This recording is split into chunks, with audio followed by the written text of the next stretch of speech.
एक दिन की बात है। दो मित्र रामू और श्यामू अपने गांव के मंदिर की सीढ़ियों पर बैठकर बातें कर रहे थे। इतने में एक तीसरा व्यक्ति जतिन उनके पास आया और उनकी बातों में शामिल हो गया। तीनों दिन भर दुनिया जहां की बातें कर रहे थे। कब दिन ढला और कब शाम हुई, बातों बातों में उन्हें पता ही नहीं चला। शाम को तीनों को भूख लग गई। रामू और श्यामू के पास 3 और 4 रोटियां थी, लेकिन जतिन के पास खाने के लिए कुछ भी नहीं था। रामू और श्यामू ने तय किया कि वे अपने पास की रोटियों को आपस में बांटकर खा लेंगे। जतिन उनकी बातें सुनकर बहुत ही प्रसन्न हो गया, लेकिन समस्या यह खड़ी हो गई, कुल 8 रोटियों को तीनों में बराबर कैसे बांटा जाए। रामू समस्या का समाधान निकालते हुए बोला, हमारे पास कुल 8 रोटियां हैं, हम इन सभी रोटियों के 3-3 टुकड़े करते हैं। इस तरह हमारे पास कुल 24 टुकड़े हो जाएंगे और उनमें से 8-8 टुकड़े हम तीनों खा लेंगे। श्याम और जतिन को यह बात जच गई और तीनों ने वैसा ही किया। रोटियां खाने के बाद वे तीनों उसी मंदिर की सीढ़ियों पर सो गए, क्योंकि रात काफी हो चुकी थी। रात में तीनों गहरी नींद में सोए और सीधा अगली सुबह ही उठे।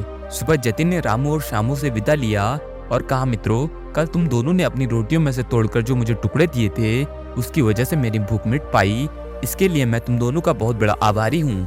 यह आभार तो मैं कभी नहीं चुका पाऊंगा, लेकिन फिर भी उपहार स्वरूप मैं तुम दोनों को सोने की 8 गिन्नियां देना चाहता हूँ। यह कहकर उसने सोने की 8 गिन्नियां उन्हें दे दी और विदा लेकर चला गया। सोने की गिन्नियां पाकर रामू और श्यामू बहुत खुश हुए। उन्हें हाथ में लेकर श्यामू ने रामू से बोला, अब मित्र, ये 8 गिन्नियां आधी आधी बांट लेते हैं। तुम 4 गिन्नी ले लो और 4 गिन्नी मैं ले लेता हूँ। लेकिन श्यामू ने उन्हें ऐसा करने से इनकार कर दिया। वो बोला, ऐसा कैसे? तुम्हारी 3 रोटियां थी और मेरी 5। मेरी रोटियां ज्यादा थी, इसलिए मुझे गिन्नियां भी ज्यादा मिलनी चाहिए। तुम 3 गिन्नी लो और मैं 5 लेता हूँ। इस बात पर दोनों में बहस छिड़ गई। बहस इतनी बढ़ गई कि मंदिर के पुजारी को बचाव के लिए बीच में आना पड़ा। पूछने पर दोनों ने एक दिन पहले का किस्सा और सोने की गिन्नियों के बारे में उस पुजारी को बता दिया और साथ ही पुजारी से निवेदन किया कि वे अब कोई निर्णय लें। वे जो भी निर्णय करेंगे वो उन्हें स्वीकार होगा। यूँ तो पुजारी जी को श्यामू की बात ठीक लगी, लेकिन वे निर्णय में कोई गलती नहीं करना चाहते थे।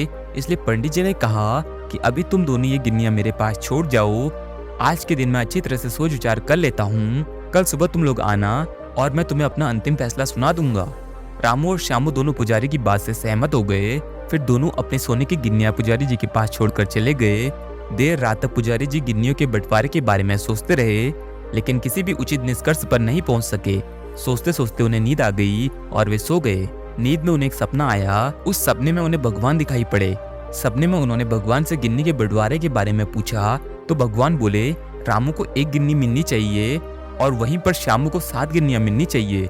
ये सुनकर पुजारी जी हैरान रह गए और पूछ बैठे कि ऐसा क्यों प्रभु? तब भगवान जी बोले, देखो, रामू के पास 3 रोटियां थी जिसके उसने 9 टुकड़े किए और उन 9 टुकड़ों में से 8 टुकड़े उसने खुद खा लिए और 1 टुकड़ा जतिन को दिया। वहीं पर श्यामू के पास 5 रोटियां थी जिसने कुल 15 टुकड़े किए और उनमें से 7 टुकड़े उसने जतिन को दिए और खुद 8 टुकड़े खाए। चूंकि रामू ने जतिन को सिर्फ 1 ही टुकड़ा दिया था और श्यामू ने 7 टुकड़े दिए, इसलिए रामू को 1 गिन्नी मिलनी चाहिए और श्यामू को कुल 7 गिन्नी। पुजारी जी भगवान के इस निर्णय से बहुत प्रसन्न हुए और उन्हें कोटि कोटि धन्यवाद देते हुए प्रभु से कहते हैं, मैं ऐसे न्याय की बात कभी सोच ही नहीं सकता था। अगली सुबह जब रामू और श्यामू मंदिर में आकर पुजारी जी से मिले तो पुजारी जी ने उन्हें अपने सपने के बारे में बताते हुए अंतिम निर्णय सुना दिया और सोने की गिन्नियां बांट दी। दोस्तों, इस कहानी से हमें यह सीख मिलती है कि जीवन में हम जब भी कोई कार्य करते हैं तो अपेक्षा करते हैं कि भगवान इसके बदले में हमें बहुत बड़ा फल देंगे, लेकिन जब ऐसा नहीं हो पाता तो हम भगवान से शिकायत करने लग जाते हैं। हमें लगता है कि इतना कुछ त्याग करने के बाद भी हमें जो कुछ भी प्राप्त हुआ है वो बहुत कम है। भगवान ने हमारे साथ अन्याय किया है, लेकिन वास्तव में भगवान का न्याय हमारी सोच से परे है। वह महज हमारे त्याग को नहीं बल्कि समग्र जीवन पर आकलन करके निर्णय लेते हैं। इसलिए हमें जो मिला है उसमें संतुष्ट रहना चाहिए और भगवान से कभी शिकायत नहीं करनी चाहिए, क्योंकि भगवान का निर्णय सदा ही न्याय संगत होता है और हमें जीवन में जो कुछ भी मिल रहा होता है वो बिल्कुल सही होता है।